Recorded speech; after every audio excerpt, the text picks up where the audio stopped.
Assalamualaikum warahmatullahi wabarakatuh.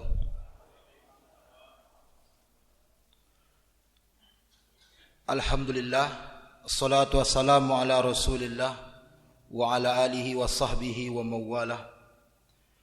Wa qul ja'al haqqu wa zahaqal batil innal batila kana zahuqa. La yatakallamuna illa man adhina lahu ar-rahman wa qala sawaba. Bapak Ibu Majelis Ilmu Maghrib yang dirahmati Allah, mari kita niatkan apa yang kita lakukan Maghrib ini menjadi amal jariah bagi kita semua. Amin Allahumma amin. Kita lanjutkan pengajian kita. Bulan lalu kita membahas tentang Alif Lam Mim Dzalikal kitabu la raiba fihi hudal lil muttaqin. Jadi ayat yang kedua dari surat Al-Baqarah ini bisa Bapak Ibu baca dengan dua cara. Pertama bisa dengan berhenti di raib. Dzalikal kitabu la raib, berhenti, fihi hudal lil muttaqin. Bisa dibaca dengan dzalikal kitabu la raiba fihi hudan lil muttaqin. Dua-duanya boleh dibaca caranya, itu tidak mempengaruhi maknanya. Kemarin kita jelaskan dzalikal kitabu la raib, itulah Al-Quran. Kenapa dikatakan dengan itu? Itu menandakan Quran itu berada di tempat yang tinggi. Jadi kalau awak di lantai 1, orang di lantai 5, biasanya awak menunjuk pakai itu. Itulah Al-Quran. Tidak ada keraguan di dalamnya, tidak ada raib. Kemarin juga sebagai untuk kita ingat kembali, raib itu keraguan. Tetapi tidak semua ragu di dalam Quran disebut dengan raib. Ada juga syakkun.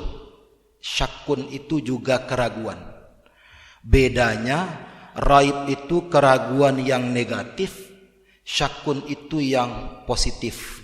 Nah, kemarin kalau tidak salah saya terangkan, kalau ada orang malam-malam jam 12 malam datang, hari hujan rinai, mengetuk pintu rumah kita, Assalamualaikum. Kita buka sedikit jendela, wajahnya tidak kenal, tergantung ragu positif atau ragu negatif. Kalau ibu ragu positif, biasanya buka pintu. Siako, entah mungkinnya orang butuh pertolongan, atau mungkin datang malam-malam mantan hadiah, buka pintu. Keraguan positif membuka pintu. Jadi keraguan orang terhadap Quran yang positif itu membuat orang membuka Quran dan mempelajari. Itu yang paling aktual itu orang-orang barat. Zaman pesawat nabrak gedung World Trade Center itu, ya. Nah, lalu yang menabraknya itu dicurigai itu orang Muslim yang belajar Quran. Setelah dia belajar Quran, dia menjadi teroris. Orang-orang Barat ragu yang positif, membuat mereka belajar Quran dan akhirnya banyak yang masuk Islam. Nah, tetapi yang disebut dalam raib ini adalah keraguan yang negatif. Keraguan yang negatif membuat kita menutup pintu. Siapa malam-malam, dia tidak maliang, wajahnya tidak pernah dilihat, indah orang komplek ikut, dikunci pintu. Jadi ada orang yang ragu terhadap Quran yang negatif, dia tidak mau buka Quran, tidak mau belajar Quran. Itu ada namanya siapa nama yang baru ditikam kemarin itu, Rusdi. Siapa Ustaz Fadlan? Yang ditikam itu, yang membuat novel ayat-ayat setan. Itu kan keraguan negatif. Jadi Quran ini di dalamnya tidak ada keraguan positif, tidak ada keraguan negatif. Hudan lil muttaqin, petunjuk hudan. Hudan ini pernah kita bahas panjang lebar ketika membahas surat Al-Fatihah, ihdinas siratal mustaqim. Ya. Mungkin kalau yang belum ingat, saya ingatkan lagi, hudan ini seakar dengan kata hadiah dan hidayah. Hudan, dal ya. Hadiah, hidayah, hudan itu seakar. Artinya dia punya benang merah antara hidayah dan hadiah dan hudan. Petunjuk itu didapatkan dari hidayah. Hidayah itu didapatkan seperti orang memberikan hadiah. Baca orang bagi hadiah. Baca orang bagi hadiah. Muka masam atau senyum? Senyum. Kalau ingin memberi hidayah kepada orang, senyum. Kasar atau lemah lembut? Lemah lembut. Kau hadiah, wak baik kau orang tu atau kita, ini hadiah. Lemah lembut. Kalau ingin memberi hidayah kepada orang, beri dengan lemah lembut, seperti kita memberi hadiah. Ibu pernah dapat hadiah dari suami, hadiah ulang tahun pernikahan. Itu tidak pernah, Bu? Pilih mana? Beri dengan lemah lembut, hadiah. Nah, hudan ini begitu, seakar dengan hidayah, hadiah, hudan, petunjuk. Petunjuk yang paling tinggi itu adalah Quran, disebut di sini. Tetapi Allah memberi petunjuk yang lain. Nah, jangankan Allah menciptakan manusia, orang menciptakan rice cooker, beli rice cooker di pasar, buka kardusnya, buka karetnya, aduh nak petunjuknya. Petunjuk. Itu orang itu. Allah menciptakan manusia, ada petunjuknya. Nah, petunjuk ini diberikan Allah kepada manusia itu banyak. Yang paling pertama itu insting. Apa? Insting. Sejak kecil manusia sudah diberi petunjuk namanya insting. Anak ketek, anak bayi, kalau awak suan kayaknya bubuah, nyu muntahan atau nyu makan. Ditelannya atau dimuntahkannya? Ditelannya. Beri minum susu, dimuntah atau ditelannya? Ditelannya. Siapa yang menyuruh dia menelan? Yang mengajarkan dia menelan siapa? Dia tidak tahu. Dia telan saja. Itu insting. Itu petunjuk Allah. Itu petunjuk dasar manusia, insting. Tapi insting tidak cukup. Allah beri petunjuk lain namanya panca indera. Mata, telinga, kaki, perasa, membau, melihat. Itu petunjuk yang kedua. Tapi petunjuk ini tidak cukup. Karena panca indera itu menipu dan tertipu. Kalau saya masukkan pena ke dalam gelas, penanya bengkok. Enak? Kan begitu. Mata saya melihat penanya bengkok. Itu kan penipuan terhadap mata. Jadi panca indera itu menipu. Siang hari kita lihat ada fata morgana. Fata morgana namanya, Pak. Ya. Seakan-akan ada air, ternyata tidak ada air. Tertipu panca indera kita. Panca indera tidak cukup ini, kata Allah. Diberikan yang ketiga itu akal. Akal tidak cukup, karena akal banyak salah. Orang meneliti, penelitiannya salah banyak. Pakai akal. Mahasiswa saya buat skripsi, di ujian disalah-salahkan, tak lulus, pakai akal. Salah. Akal banyak salah. Orang buat teori, teorinya beberapa tahun kemudian dibantah. Salah. Bahkan itu ada seorang filosof dijuluki dengan bapak akal. Siapa itu? Tidak Rocky Gerung, no? Plato. Plato itu disebut dengan bapak akal. Sekarang banyak orang menyalahkan Plato. Bapak akal saja salah-salah. Jadi akal tidak cukup. Akal itu terambil dari kata ain qaf la iqal. Akal iqal. Iqal itu orang mengikat onta, itu namanya iqal. Akal itu artinya keterikatan. Makin dipakai makin terikat kita. Artinya akal itu terbatas. Tidak cukup ini. Allah berikan petunjuk yang paling tinggi, yaitu agama. Agama ini termaktub dalam Quran dan dalam hadis. Nah, jadi petunjuk yang terakhir itu Quran dan hadis. Nah, inilah petunjuk. Makanya dikatakan Quran itu petunjuk. Petunjuk yang paling tinggi itu Quran. Walaupun selain Quran ada petunjuk. Tetapi kemudian Bapak Ibu, kalau kita diberikan oleh Allah petunjuk, bisa sesat atau tidak? Bisa sesat tidak? Bapak? Sangat bisa sesat. Petunjuk tidak cukup. Kita buka rice cooker baru, ada petunjuknya. Kalau ibu salah membaca petunjuk, tambah hancur rice cooker itu. Petunjuk setrika. Kecek setrika tu angean 2 minit dulu. Panaskan 2 menit. Dek awak mato laka buat 2 tabaco 5. Tuan-tuan 5 menit. Lama-lama rusak. Ya? Atau petunjuknya pakai bahasa Inggris. Ini petunjuk bahasa Arab. Petunjuknya pakai bahasa Inggris. Kita tak mampu. Salah minta tolong ke anak. Anak aku salah lo menerjemahkan. Salah. Jadi petunjuk tidak cukup. Harus ada kemampuan dalam membaca petunjuk. Makanya doa Nabi itu, ya Allah, berikan aku petunjuk dan berikan aku kemampuan untuk menggunakannya. Jadi semua kita dapat petunjuk, tapi tidak semua kita mendapatkan kekuatan untuk bisa memanfaatkan petunjuk itu. Malah jadi salah.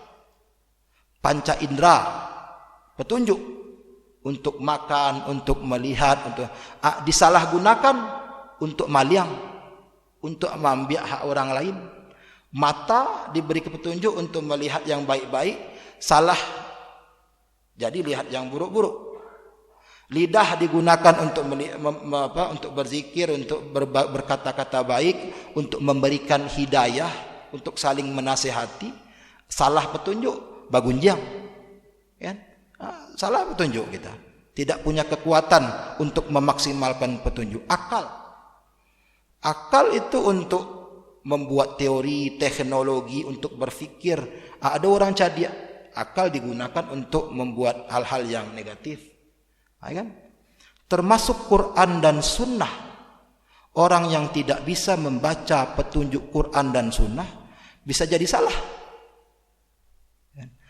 Betapa banyak orang salah membaca sunnah sehingga keliru. Baik sunnah Nabi yang dalam bicara atau dalam fi'liyah. Contoh, orang salah memahami sunnah. Petunjuk ini, hadis kan petunjuk. Orang beranggapan makan daging onta itu membatalkan wudu. Iya tak? Membatalkan wudu enggak makan daging onta? Enggak. Ada hadisnya katanya. Jadi ada riwayatnya, itu orang habis baralek, semacam baralek lah. Di baralek itu disajikan daging onta. Setelah baralek, sahabat ini datang solat zuhur berjamaah. Rupanya ada nang kantui. Ada yang tak kantui. Kantui baun kau kan tak terang ada. Siapa terkentut? Kata Nabi. Coba yang terkentut wuduk dulu.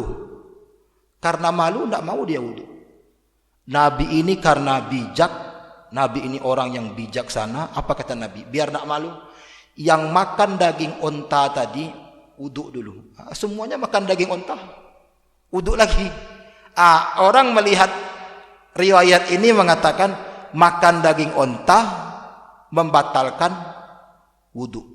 Padahal tidak lihat dia konteks Nabi nyuruh orang wudu makan daging unta itu karena tidak mau membuat malu orang yang terkentut. Itu salah dalam memahami hadis. Salah petunjuk.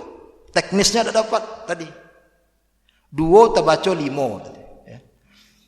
Misalnya lain lagi kita banyak contohnya. Misalnya berbekam membatalkan puasa tidak? Ah? Tidak. Tapi ada hadisnya, batalah puasa orang yang berbekam dan dibekam.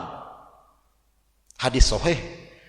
Ada hadisnya, batalah puasa orang yang berbekam dan dibekam. Tapi orang yang tidak bisa membaca petunjuk itu salah. Karena tidak lihat konteksnya. Jadi hadis itu ada suatu hari di Madinah, ada orang yang berbekam sedang puasa Ramadan. Orang berbekam dan dibekam, bagunjang. Kan berbekam itu kan menunggu darah keluar kan lama itu. Bagunjang. Si anu itu yo terdengar oleh Nabi berkata, batalah puasa orang yang berbekam dan dibekam. Yang membuat batal puasa gunjingnya atau bekamnya? Gunjingnya. Hadisnya begitu, tapi orang tidak melihat konteks hadisnya, keliru. Itu kita memahami konteks dan teks. Ada seorang bapak-bapak, malam-malam anaknya mau pergi ke bypass. Anakku basubang, bagalang, apa tuh? Buka galang tuh, buka subang tuh, buka cincin tuh. Tetangga yang mandangah, kejam apa tuh lainnya. Nyusuruhnya anaknya buka cincin ameh apanya, kejam apa tuh. Orang dah tahu. Anak ini mau pergi ke bypass malam-malam bawanda, bapaknya takut buka galang tuh, buka tuh mau undang maliang. Konteks dan teks itu sangat penting. Ya, itu keliru. Orang memahami memahami hadis secara petunjuk. Memahami Quran banyak keliru. Makanya ada teroris itu begitu. Orang memahami Quran itu tidak bisa dia mengakses petunjuk itu karena Quran ini berbahasa Arab, salah paham dia jadi teroris. Lah kok Al-Quran ayat-ayat yang penuh rahmat ini kok bisa membuat orang membunuh itu? Itu yang salah pemahaman orang itu. Tidak bisa memahami petunjuk.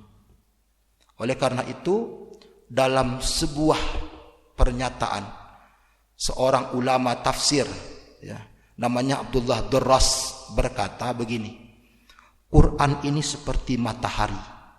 Tahu bu matahari kan? Matahari itu memberi petunjuk bagi kita. Kan tarang matahari itu. Apa kata Durras?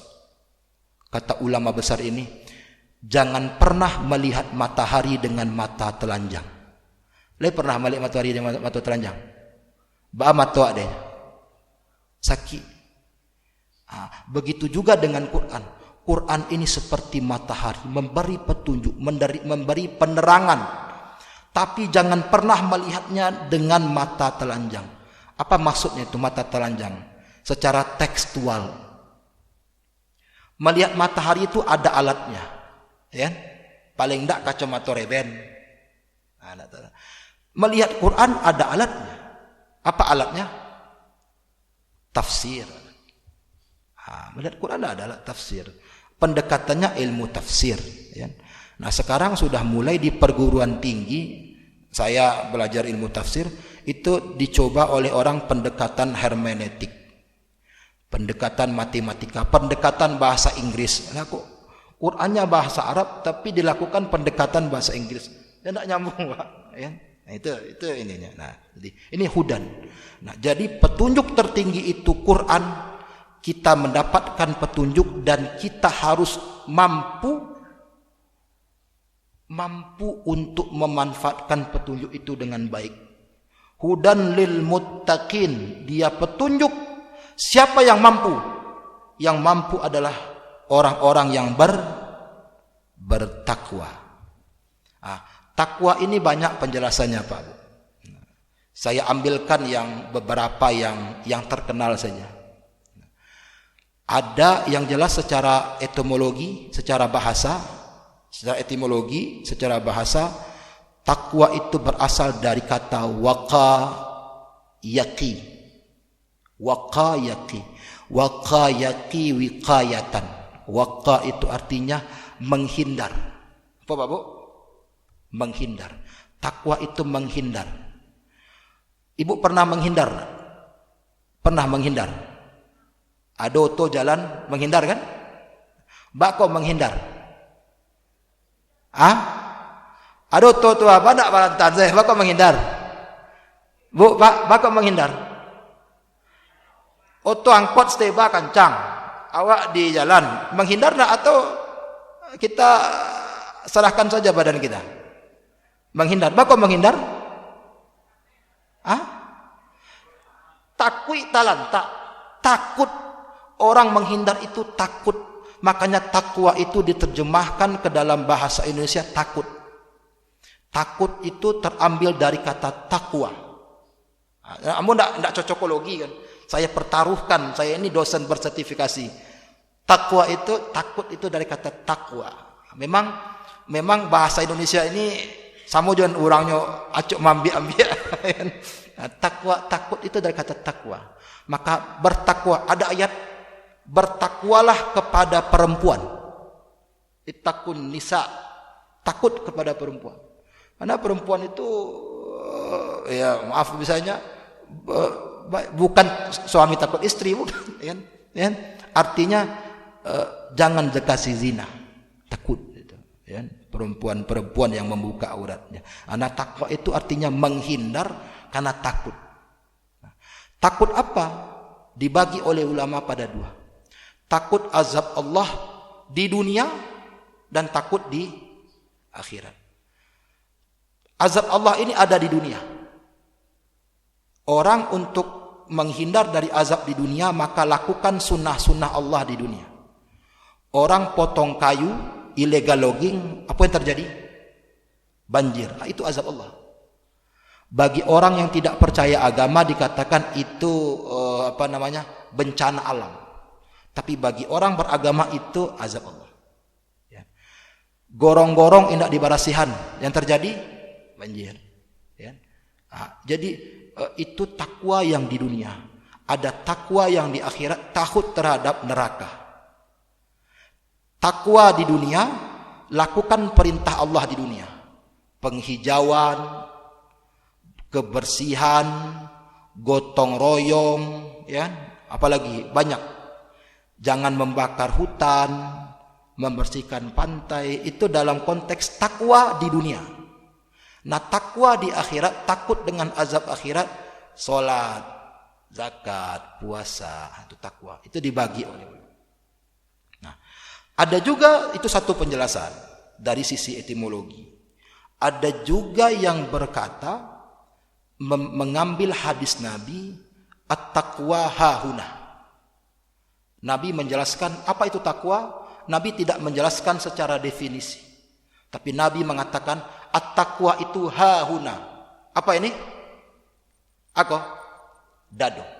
Takwa ini ada dalam dada. Artinya takwa itu dalam hati. Nah, orang yang bertakwa adalah orang yang hatinya bersih. Orang yang hatinya bersih. Nah, hati itu adalah cermin. Ya. Cermin itu bahasa Arabnya mir'atun. Perempuan bahasa Arabnya mar'atun. Bedanya ya mice mace. Cermin itu mir'atun, perempuan mar'atun. Karena yang suka bercermin itu perempuan. Makanya perempuan itu dengan cermin bahasanya agak sama. Asik bahasa Arab ya. Ada kaitan-kaitan asik sekali. Ya. Nah, cermin ini kalau caminnya buruk bakacoa buruk enggak? Ya kan? Ibu ada camin di rumah, kita awak kalatian dulu. Kacamin itu kan ada bintik-bintik tuh. Bakaco ambo yang gagah kok ke situ bakaco, kan? Buruk aja deh. Yang salah wajah saya atau cerminnya? Cermin. Nah, karena cermin itu berfungsi sebagai kaca. Hati itu berfungsi sebagai kaca cermin. Makanya dikatakan kalau hatinya bersih, bersihlah semua badannya. Hatinya kotor, kotorlah semua badannya. Nah, itu Nabi mengatakan takwa. Orang yang bertakwa itu orang yang hatinya bersih. Nah, ada juga ini menarik. Saya menemukan pembahasan dari Imam Al-Husyairi dalam bukunya Risalah Al-Husyairiyah. Itu mengatakan takwa itu terambil dari kata ta, qaf, waw, ya. Takwa. Ta, qaf, waw, ya. Nah, Imam Husyairi ini memanjangkan semuanya. Ta itu katanya tawaduk, qaf itu qanaah, wa itu wara, ya itu yakin. Jadi orang bertakwa itu adalah orang yang tawaduk, yang qanaah, yang wara, yang yakin. Nah, yang tawaduk. Jadi ciri-ciri orang kalau takwa itu yang pertama kali itu elemen yang paling penting dalam takwa itu adalah tawaduk. Apa tawaduk? Rendah diri. Rendah hati. Maaf, rendah hati. Lawan dari sombong. Ini banyak dikaji dalam Quran. Kesombongan itu banyak faktor. Di dalam Quran banyak faktor kesombongan. Pertama karena harta. Itu Qarun. Ada dalam Quran. Ya enggak? Qarun itu dikisahkan dalam hadis, mamacik kunci gudangnya itu mangkeknya ndak bisa seberang. Itu kunci gudang pitihnya. Qarun itu ada dalam Quran. Itu orang sombong. Yang kedua sombong karena ilmu pengetahuan. Itu ada dalam Quran. Musa. Iya, Nabi Musa.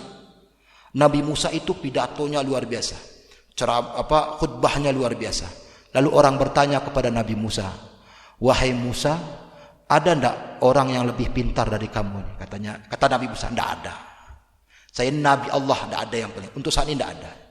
Maka keluarlah teguran Allah, "Hai Musa, pergilah kamu ke tempat pertemuan dua sungai.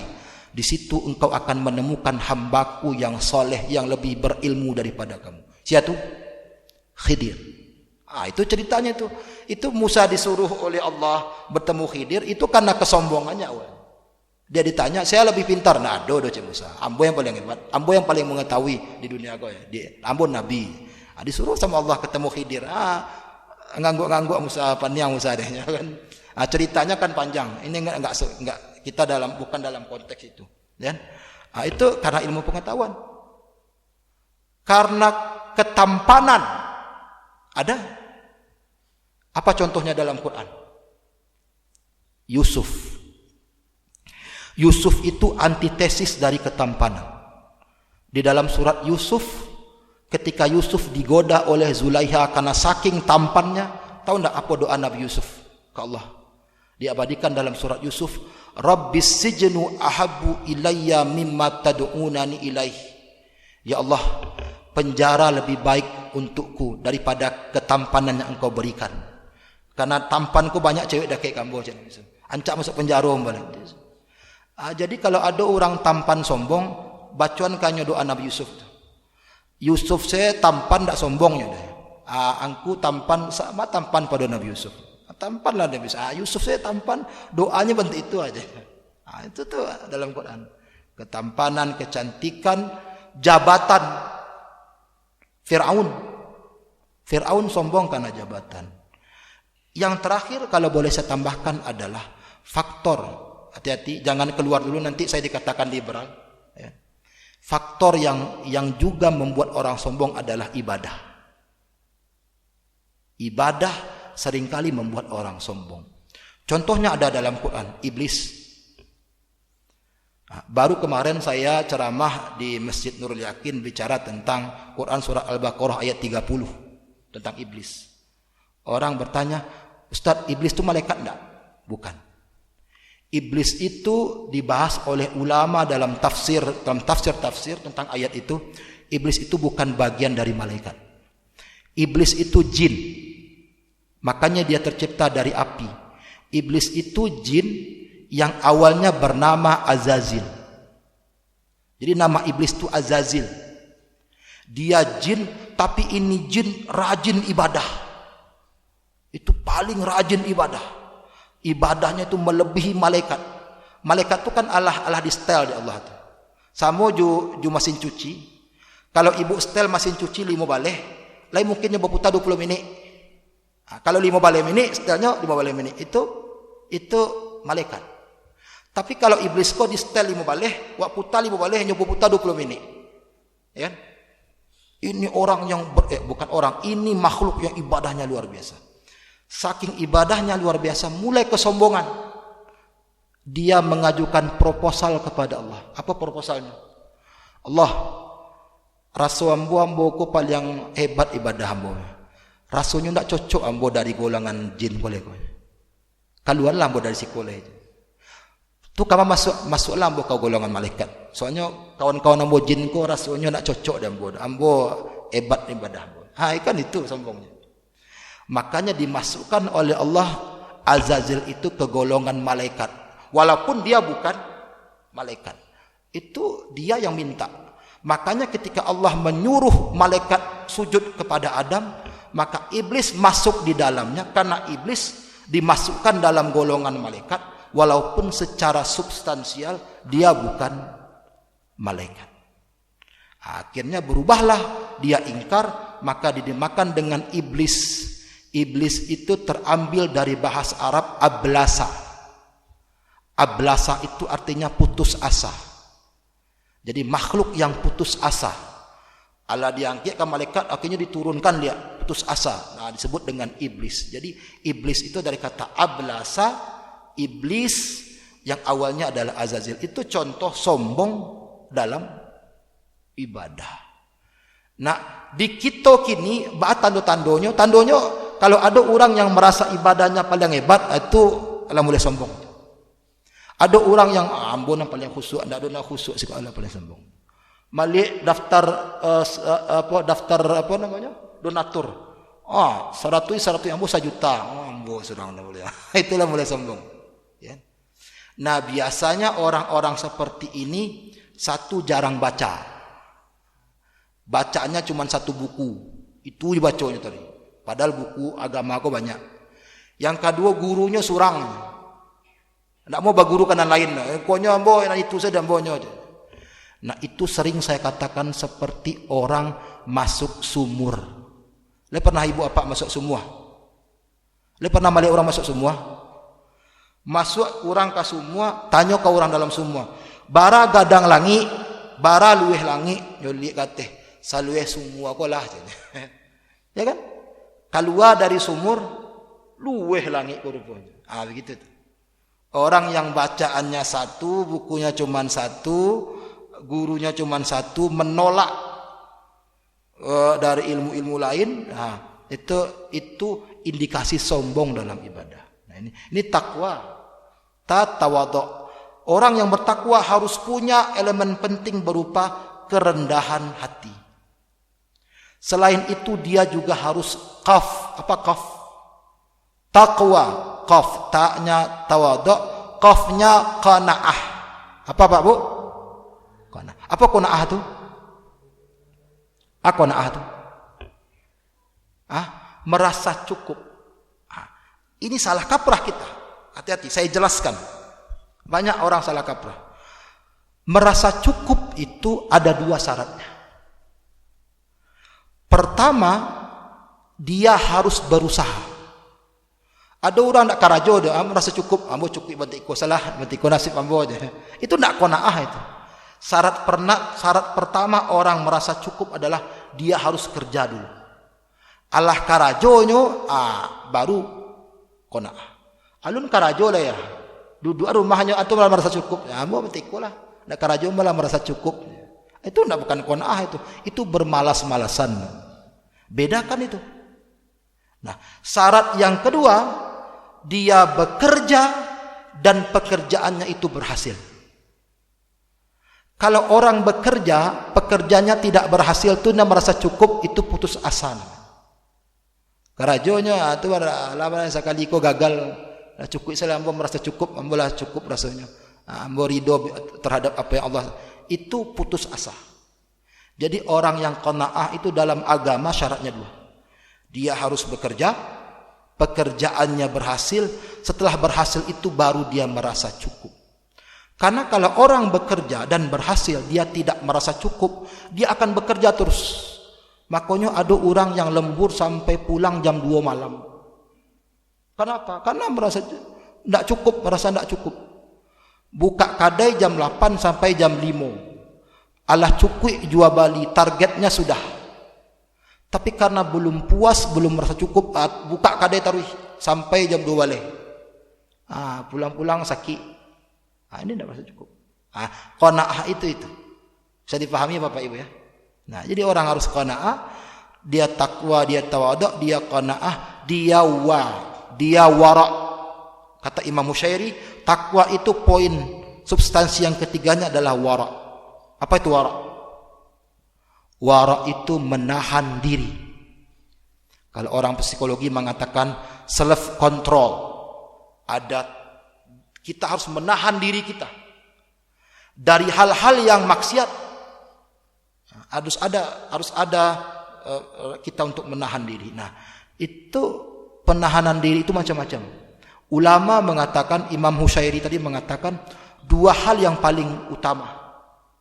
Apa tuh?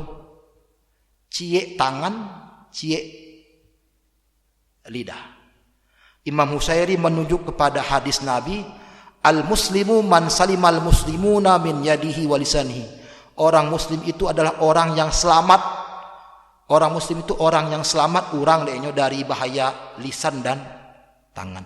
Jadi tahan tangan, tahan lisan. Itu wara. Tahan tangan itu apa maksudnya? Bisa jadi tangan dalam arti fisik. Jangan menumbuh orang, jangan gampang menempeleng orang, jangan gampang menembak orang untuk Ferdy Sambo, tembak orang kan. Tahan tangan, bisa jadi itu. Ya, bisa jadi batu lu Ferdy Sambo, aku cukup. Tahan tangan, jangan menembak orang, jangan membunuh orang, jangan menempeleng orang, jangan melakukan kekerasan kepada orang. Tahan tangan. Bisa jadi dalam arti jangan mengambil barang orang, tahan tangan. Nampak barang orang, biar HP jatuh, biar tahan tangan. Bisa dalam arti majas, yaitu kekuasaan. Tangan ini majasnya kekuasaan. Tahan. Kalau Anda mendapatkan kekuasaan, dengan kekuasaan yang Anda punya, Anda bisa membuat kebijakan yang dengan kebijakan itu dapat menzolimi orang banyak. Tahan. Itu. Orang-orang politik, ya, orang-orang pejabat dengan kekuasaan ini, kebijakan tahan. Hati-hati, tahan tangan. Itu maksudnya. Yang kedua, tahan lisan. Lisan tuh. Ya, mau bagunjiang. Ya, bagunjiang. Itu bagunjiang, tahan lisan. Tahan lisan. Lisan ini dapat menembus apa yang tidak bisa ditembus oleh jarum. Ya. Kalau kecek orang Minang, tabang sair yang punai jobalam indak kamungkin kainggok lai. Allah taguntiang hati di dalam indak kamungkin kailok lai. Dek taguntiang hati di dalam, dek guntiang. Dek kecek. Lah taguntiang hati di dalam ndak mungkin kailok lai. Dek guntiang dokter dek mengecek. Itu tahan lisan. Wara dan yang keempat adalah yakin. Kan ta qaf waw ya. Ini menurut Imam Husyairi. Banyak sekali kalau kita jelaskan, ini kita tidak beranjak. Saya pengen beranjak dulu ke ayat selanjutnya. Jadi ini hudan lil muttaqin. Kita lanjutkan ayat kita. Alladzina yu'minuna bil ghaibi wa yuqimuna as-salata wa mimma razaqnahum yunfikun. Ayat ini kelanjutan dari ayat sebelumnya. Ayat ini mengemukakan ciri-ciri orang bertakwa. Nah, tadi itu kan apa yang ada dalam ketakwaan. Substansinya apa? Tawadhu, qanaah, yakin, wara. Nah, ini ciri-cirinya. Ciri-ciri orang bertakwa itu apa? Ciri-cirinya ini 6. Ayat yang ketiga ini hanya bicara 3. Ya. Alladzina yu'minuna bil ghaib. Orang yang beriman kepada hal yang gaib, wa yuqimuna shalah, yang mendirikan salat, wa mimma razaqnahum yunfikun, dan sebahagian rezeki yang kami berikan kepada mereka, mereka nafkahkan. Kita jelaskan. Alladzina yu'minuna bil ghaib, yang beriman kepada yang gaib. Ini ciri pertama. Yu'minun. Yu'minun itu fi'lul mudhari'. Fi'lul mudhari' itu bahasa Inggrisnya present tense. Kalau yang tidak tahu present tense itu apa bahasa Indonesianya? Kata kerja sekarang dan akan datang. Present tense. Yu'minun. Kalau past tense-nya amanu. Kalau present tense-nya yu'minun. Fi'lul mudhari' itu adalah kata kerja yang membutuhkan sekarang dan yang akan datang dan continue. Jadi fi'lul mudhari' itu kalau ibu temui bapak temui dalam Quran itu menuntut pekerjaan yang terus menerus. Jadi orang yang bertakwa itu orang yang beriman terus menerus. Ndak boleh kini beriman, besok indak, hari Minggu beriman, hari Senin indak. Ndak boleh ada. Harus terus menerus. Yu'minun dengan gaib, dengan hal yang gaib. Gaib itu hal yang tidak tampak. Gaib ini terbagi dua. Ada gaib mutlak, ada gaib relatif. Bagi contoh. Sebentar Pak ya, Bu. Gaib relatif. Gaib relatif itu apa? Relatifnya. Relatif. Bagi contoh. Lain nampak apa nanado di belakang punggung apa? Gaib. Tapi kalau orang yang duduk di belakang nampak adanya. Nampak. Itu gaib relatif. Saya tidak nampak, bapak-bapak ini tidak nampak apa yang ada di balik kayu ini. Kan ada kayu tanpa ibu buka, hijab ada kayu. Ada di balik kayu, tidak nampak Pak? Nampak apa di balik kayu kan? Tapi ibu-ibu nampak tak? Itu gaib relatif. Bagi kami tidak nampak, tapi bagi sebagian orang mungkin nampak. Tapi ada gaib mutlak. Gaib mutlak itu tidak ada yang nampak. Lain nampak malaikat. Satu orang ada nampak malaikat. Itu gaib mutlak. Lain nampak sorga. Nampak. Nah, kegaiban ini puncak dari kegaiban itu adalah Allah. Jadi orang itu harus beriman dengan yang gaib. Yang dimaksud ini bukan gaib relatif, tapi gaib yang mutlak. Apa gaib mutlak itu? Hari akhirat, malaikat, kitab-kitab, nabi, ya, neraka, sirat, ada telaga Al-Kautsar, ya, itu alam barzah, itu gaib mutlak. Nah, kita diwajibkan untuk terus-menerus beriman dan puncak dari kegaiban adalah Allah. Bisa melihat Allah? Tidak bisa. Tapi itu adalah nikmat yang tertinggi. Nikmat tertinggi itu adalah ru'yatullah, melihat Allah. Kapan itu? Itu hanya terjadi pada orang yang berada di surga Firdaus. Orang surga Firdaus itu nikmat tertingginya adalah ru'yatullah, melihat Allah. Nah, inilah makna dari yu'minuna bil ghaib. Ini sudah kita selesaikan dulu sekarang, kita lanjutkan di lain hari. Semoga bermanfaat apa yang kita kaji malam ini dan menjadi amal jariah bagi kita semua. Amin Allahumma amin. Aqulu qouli hadza ala minkum. Assalamualaikum warahmatullahi wabarakatuh.